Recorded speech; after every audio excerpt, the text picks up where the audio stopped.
Hello friends, कैसे हैं आप सभी। एक्सपर्ट क्लासेस में आप सभी दोस्तों का स्वागत है। मेरा नाम साधना। मैं आपके लिए लेकर आई हूँ शिक्षा मनोविज्ञान से टॉप 20 क्वेश्चन। आपके सीटेट एग्जाम में क्वेश्चन यहीं से पूछा जाता है, क्वेश्चन यहीं से बनते हैं। तो आप एक कॉपी और एक पेन ले लीजिए। आपको जो भी इंपॉर्टेंट चीज़ें लगे आप उसको नोट डाउन करते चलिए। तो चलिए हम टॉपिक को स्टार्ट करते हैं। इसकी स्क्रीन पे मेरा पहला क्वेश्चन है कि पशु मनोविज्ञान के जनक किसे कहा जाता है, यानी कि पशु मनोविज्ञान के जनक कौन है। तो शिक्षा मनोविज्ञान में पशु मनोविज्ञान के जनक कौन है। तो पहला नंबर है विलियम जेम्स।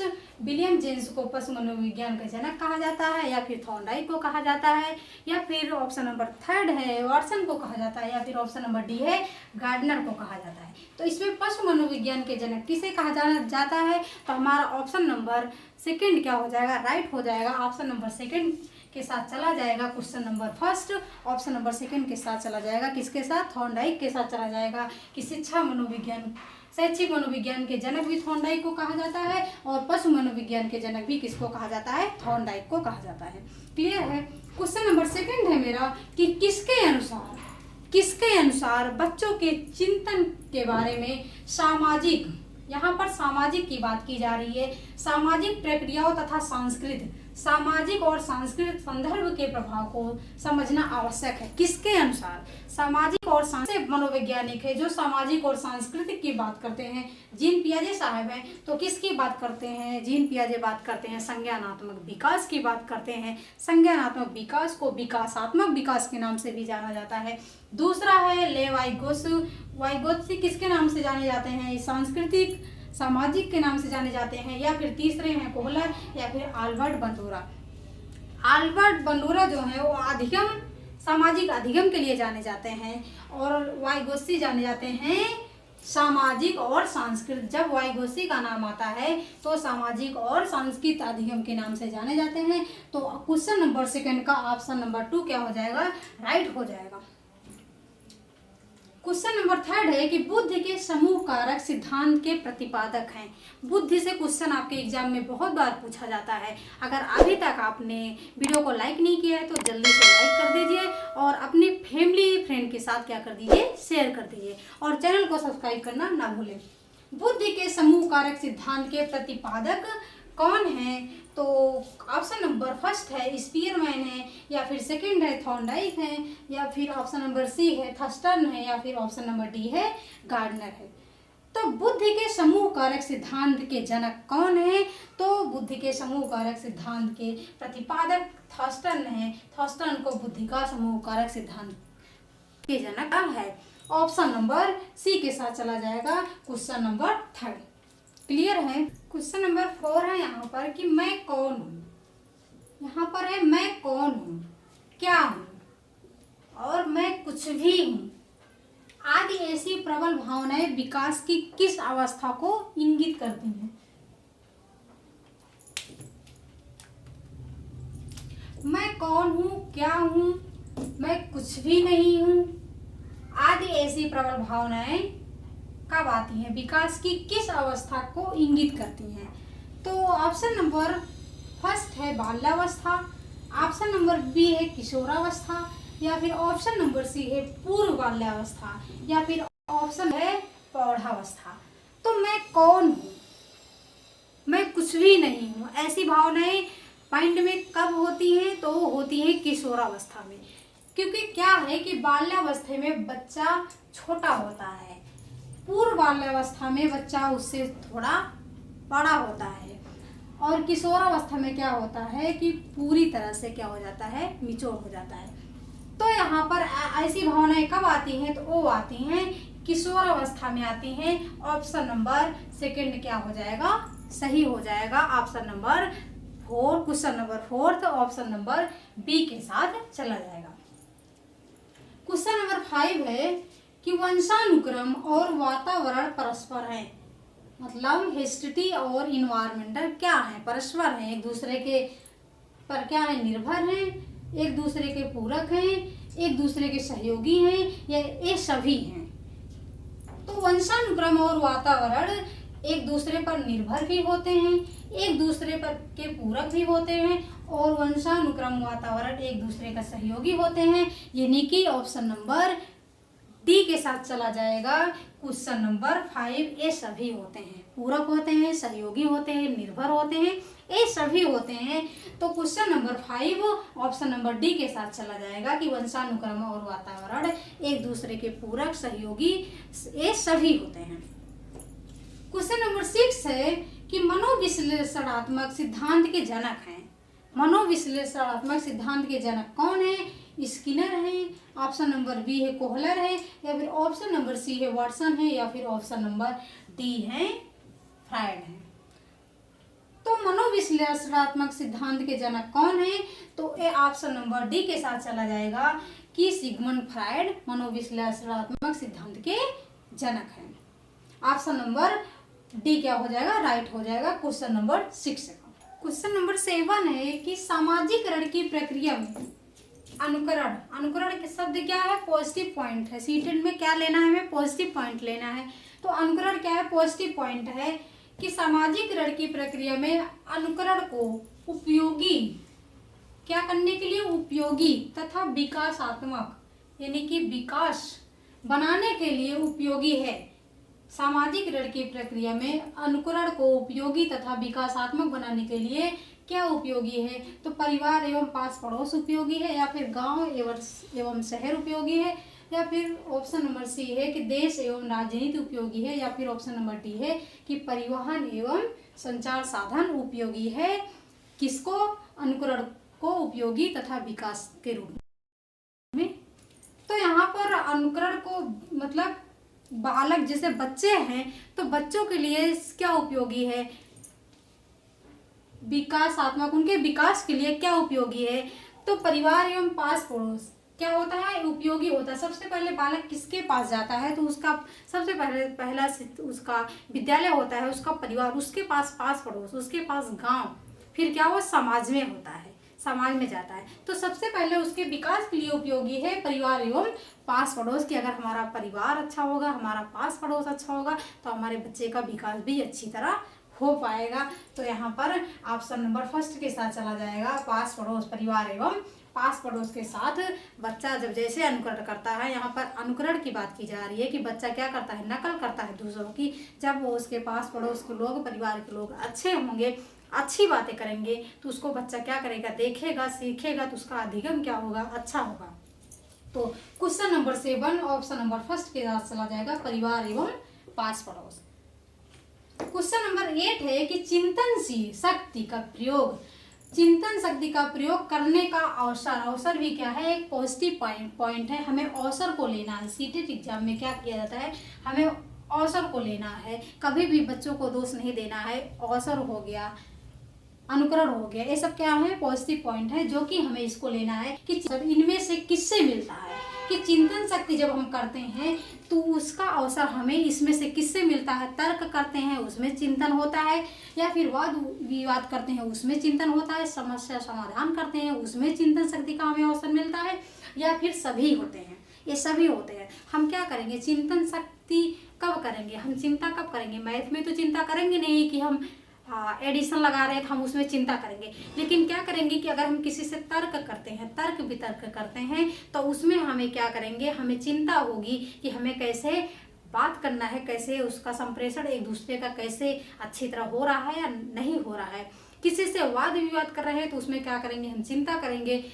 और किसी से जैसे किसी समस्या का हमें समस्या समाधान करना हो गया तो क्या हम उसकी समस्या का पहले खोजबीन करेंगे, तब हमें क्या होगी? चिंता होगी। ये सभी क्या है? पॉजिटिव पॉइंट हैं। इसलिए हमें अवसर की बात की जा रही है, तो इसमें सभी में क्या होता है? हमें चिंता करने का अवसर प्राप्त होता है। तो तर्क में भी क्या होता है? चिंतन शक्ति होता है हमारा। वाद विवाद में क्या होती है? हमें चिंतन शक्ति का अवसर मिलता है। और समस्या समाधान में भी क्या होता है? चिंतन शक्ति का अवसर मिलता है। यानी कि इतने सारे यहाँ पर सब पॉजिटिव पॉइंट है। तो ऑप्शन नंबर 4 यानी डी के साथ चला जाएगा क्वेश्चन नंबर 8। ऑप्शन नंबर 4 क्या हो जाएगा? राइट हो जाएगा। क्वेश्चन नंबर 9 है यहाँ पर कि मनोविज्ञान इनमें से किसकी विशेषता है? मनोविज्ञान इनमें से किसकी विशेषता है? ऑप्शन नंबर फर्स्ट है आत्मा का विज्ञान। मनोविज्ञान की विशेषता एक है आत्मा का विज्ञान। ऑप्शन नंबर बी है मनोविज्ञान की विशेषता है मन का विज्ञान। ऑप्शन नंबर सी है चेतना का विज्ञान है। और ऑप्शन नंबर डी क्या है? उपरोक्त सभी हैं, यानी कि उपयुक्त सभी हैं। तो मनोविज्ञान की विशेषता क्या है कि आत्मा का विज्ञान कब आया, तो आत्मा का विज्ञान आया 16वीं शताब्दी में। कब आया? 16वीं शताब्दी में आया। मन का विज्ञान कब आया? तो यह 17वीं शताब्दी में आया। और चेतना का विज्ञान कब आया? तो ये आया 19वीं शताब्दी में। कब आया? 19वीं सदी में आया। और उसके बाद अगर यहाँ होता व्यवहार का विज्ञान, तो व्यवहार का विज्ञान क्या हमारे वर्तमान में चल रहा है कि हम व्यवहारवाद, यानी व्यवहारवाद को पढ़ाते हैं, व्यवहारवाद के द्वारा पढ़ाते हैं। तो व्यवहार का विज्ञान कब आया? तो आया 20वीं शताब्दी में, सदी में। तो यहाँ पर आत्मा का विज्ञान 16वीं शताब्दी, मन का विज्ञान 17वीं शताब्दी और चेतना का आया 19वीं सदी में। और उपरोक्त सभी अगर यहाँ पर व्यवहार का विज्ञान होता तो हो जाता 20वीं सदी में। तो यानी कि इसकी विशेषता क्या है? मनोविज्ञान की विशेषता क्या है कि आत्मा का विज्ञान भी मनोविज्ञान की विशेषता है, मन का विज्ञान भी मनोविज्ञान की विशेषता है, और चेतना का विज्ञान भी मनोविज्ञान की विशेषता है, और उपयुक्त सभी हैं। तो question number 9 option number D के साथ चला जाएगा, उपयुक्त सभी के साथ चला जाएगा। यहाँ पर जितने भी ऑप्शन दिए गए हैं वो सभी क्या है? राइट है। क्वेश्चन नंबर 10 है कि छोटे बच्चों की ज्ञानेंद्रियों, किसको? ज्ञानेंद्रियों को क्रियाशील बनाने के लिए हम क्या करेंगे? छोटे बच्चों की ज्ञानेंद्रियों को क्रियाशील बनाने के लिए हम क्या करेंगे? तो कक्षा में शांत बैठने को कहेंगे। किसको? बच्चों को। अगर हमें बच्चों की ज्ञानेंद्रियों को क्रियाशील बनाना है तो हम क्या करेंगे? बच्चों को कहेंगे कि आप शांत बैठो क्लास में, या फिर ऑप्शन नंबर 2 है उन्हें पढ़ाते रहेंगे। हम क्या करेंगे? हमेशा पूरे दिन क्या करेंगे? बच्चों को पढ़ाएंगे। या फिर ऑप्शन नंबर सी है कि खेलने के लिए प्रेरित करेंगे। या फिर ऑप्शन नंबर डी है कि स्कूल का बहुत सारा कार्य कराएंगे, वर्क करवाएंगे। तो बच्चों की ज्ञानेंद्रियों को क्रियाशील बनाने के लिए हम क्या करेंगे? कक्षा में शांत बैठने को कहेंगे। बच्चे को हम ये नहीं कह सकते कि आप कक्षा में शांत बैठो। ऑप्शन नंबर डी है कि उन्हें पढ़ाते रहेंगे। नहीं, अगर ज़्यादा पढ़ाएंगे तो बच्चे क्या हो जाएंगे? बोर हो जाएंगे। उन्हें बीच बीच में मनोरंजन के लिए कुछ ना कुछ चाहिए, थोड़ा सा हमें समय देना चाहिए। और ऑप्शन नंबर सी हो जाएगा, खेलने के लिए प्रेरित करेंगे। तो प्रेरित शब्द क्या है? ए पॉजिटिव पॉइंट है, और हमें क्या लेना है? पॉजिटिव पॉइंट को लेना है। और डी ऑप्शन क्या है? स्कूल का बहुत सारा कार्य कराएंगे। ये क्या है? निगेटिव है, सरासर गलत है कि हम स्कूल का बच्चों से कोई भी कार्य नहीं करवाने, उन्हें पढ़ने के लिए आए हैं हम, ना कि उन्हें हम कार्य करवाएंगे। तो यहाँ पर पॉजिटिव आंसर जाएगा प्रेरित के लिए। तो प्रेरित क्या है? पॉजिटिव आंसर है। तो क्वेश्चन नंबर 10 का ऑप्शन नंबर सी क्या हो जाएगा? राइट हो जाएगा। ऑप्शन नंबर सी के साथ चला जाएगा। और क्वेश्चन नंबर 11 है जो कि बहुत ज़्यादा इम्पोर्टेंट क्वेश्चन है कि बच्चे की मानसिक आयु क्या है? 12 वर्ष है, और वास्तविक आयु क्या है? 10 वर्ष है। तो उसकी बुद्धिलब्धि क्या है? उसकी बुद्धिलब्धि क्या है? उस क्या पूछ रहा है? आईक्यू पूछ रहा है उसका, कि अगर मानसिक आयु 12 वर्ष है और वास्तविक आयु 10 वर्ष है तो उसका आईक्यू क्या होगा? तो हम उसका बुद्धिलब्धि कैसे निकालेंगे? इसका आंसर है ऑप्शन नंबर फर्स्ट 100 है, उसकी बुद्धिलब्धि होगी 100, या फिर आईक्यू उसका होगा ऑप्शन नंबर बी है 120, या फिर सी ऑप्शन है कि उसका 90 होगा, या फिर ऑप्शन नंबर डी है कि 110 होगा। अगर हमें पता नहीं होगा तो हम कैसे निकाल पाएंगे? उसका ऑप्शन कैसे लगाएंगे? हो सकता है कि एग्जाम में वो गलत हो जाए, इसलिए हमें निकालना सीखना है कि बुद्धिलब्धि कैसे निकालना है। तो मानसिक आयु क्या पूछ रहा है? 12 वर्ष। तो आईक्यू बराबर क्या हो जाएगा? मानसिक आयु बटे क्या हो जाएगा? वास्तविक आयु।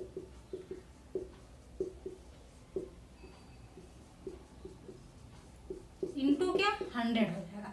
अब इसका सूत्र किसने दिया? इसको सूत्र किसने दिया है? ये भी अगर पूछ लिया जाता है एग्जाम में कि आईक्यू का होता है बुद्धिलब्धि। आईक्यू बराबर मानसिक आयु बटे वास्तविक आयु इंटू 100। ये सूत्र किसने दिया है? तो ये सूत्र दिया है टर्मन ने। किसने दिया है? टर्मन ने दिया है। और हमें इसका निकालना है। तो मानसिक आयु कितना है? 12 वर्ष है। अगर हमें ये नहीं पता है कि इसका मानसिक आयु कहाँ रखना है, ऊपर रखना है, नीचे रखना है, तो हम क्या करेंगे? तो मानसिक आयु कितना दिया है? तो यहाँ पर दिया है 12 वर्ष, और वास्तविक आयु कितना दिया है? तो दिया है 10 वर्ष। तो 10 को हम क्या करेंगे? नीचे करेंगे। इंटू 100 दिया है तो इंटू क्या कर देंगे? हम 100 कर देंगे। तो 10 से क्या कर देंगे? इसको काट देंगे। कितना आया? 10 आया, और दशम में कितना हो गया, तो 120 इसका क्या हो जाएगा, राइट आंसर हो जाएगा question number 11 option number B के साथ चला जाएगा। इसका IQ होगा 120।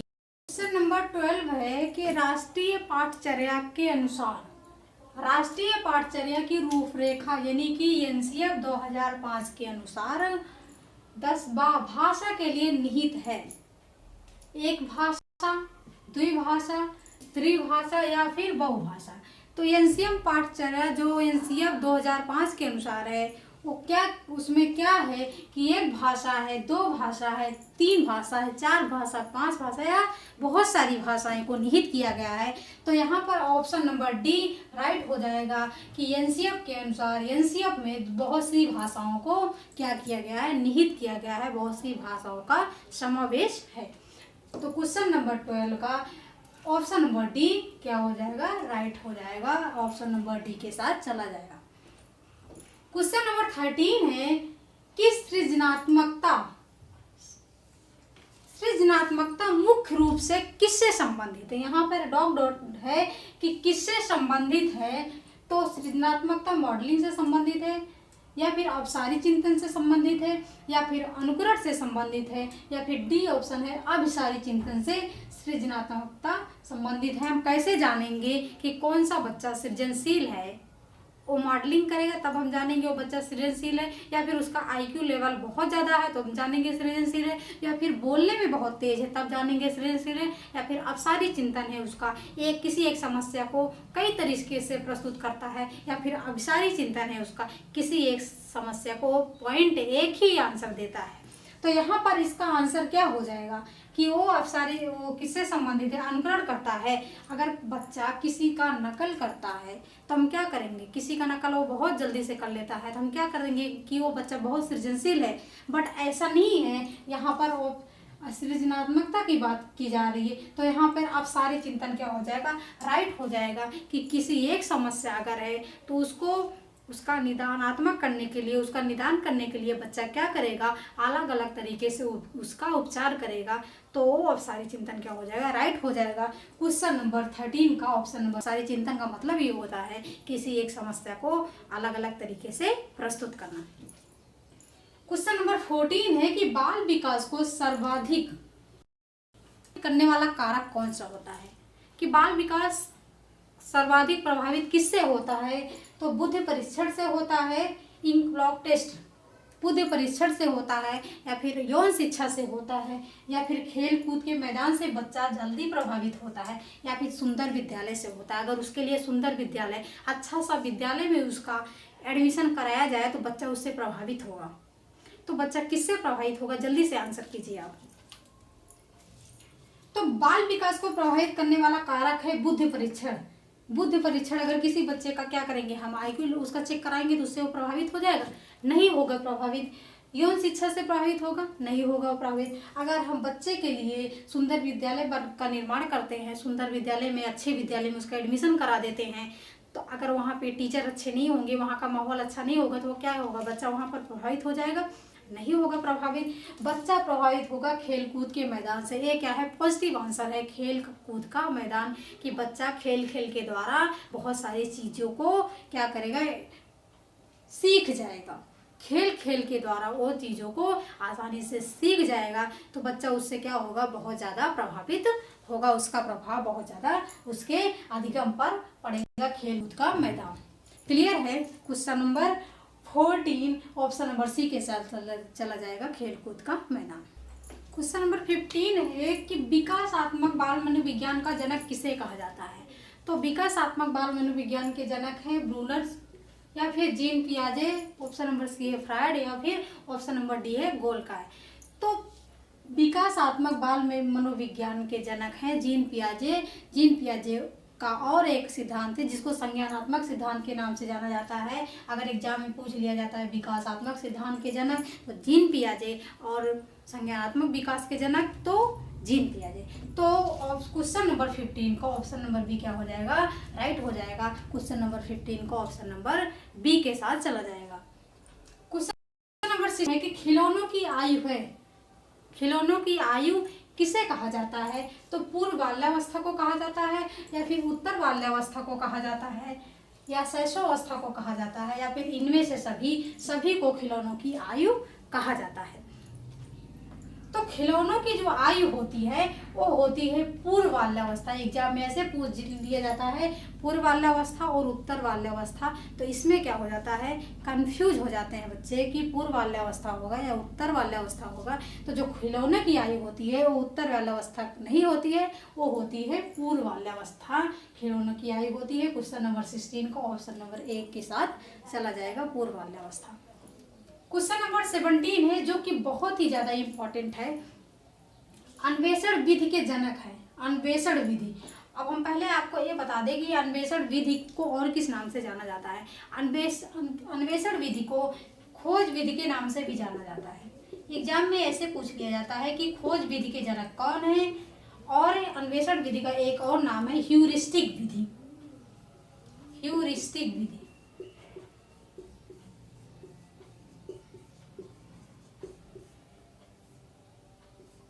तो यहाँ पर हम आपको बताएंगे कि अन्वेषण विधि अगर एग्जाम में पूछ लिया जाता है ह्यूरिस्टिक विधि तो आपको कंफ्यूज नहीं होना है, और पूछ लिया जाता है खोज विधि तब भी आपको कंफ्यूज नहीं होना है। और अन्वेषण विधि के जनक है आर्मस्ट्रांग, या फिर ऑप्शन नंबर बी है रायबर्न, या फिर ऑप्शन नंबर सी है पेस्टालॉजी, या फिर ऑप्शन नंबर डी है हर्बर्ट स्पेंसर।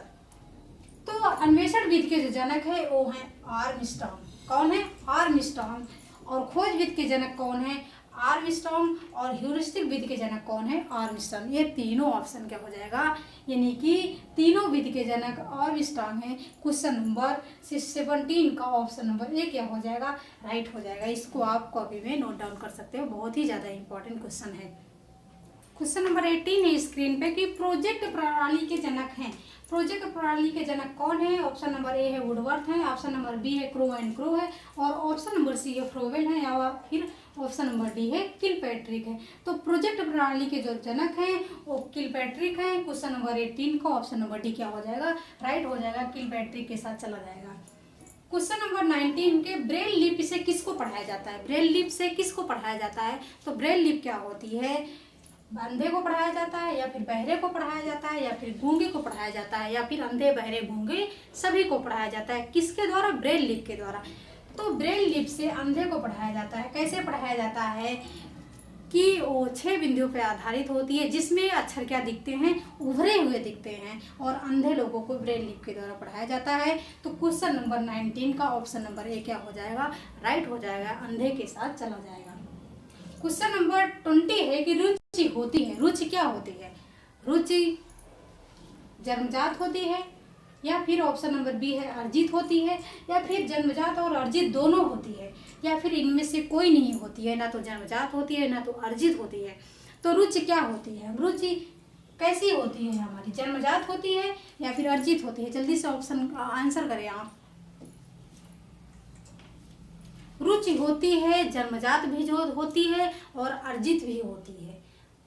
हम कुछ रुचि को हम लेकर भी आते हैं, और कुछ यहाँ पर हम इन्वायरमेंट के साथ क्या करते हैं, उसको अर्जित भी करते हैं।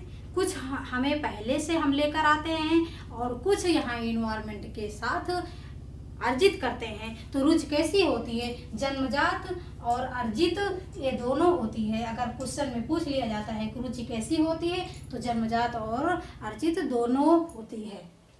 क्लियर है? तो फ्रेंड्स, आपको वीडियो कैसा लगा? अगर अच्छा लगा हो तो लाइक जरूर करना, और चैनल को सब्सक्राइब करना ना भूलें। This is Sadhana Tyagi, expert classes.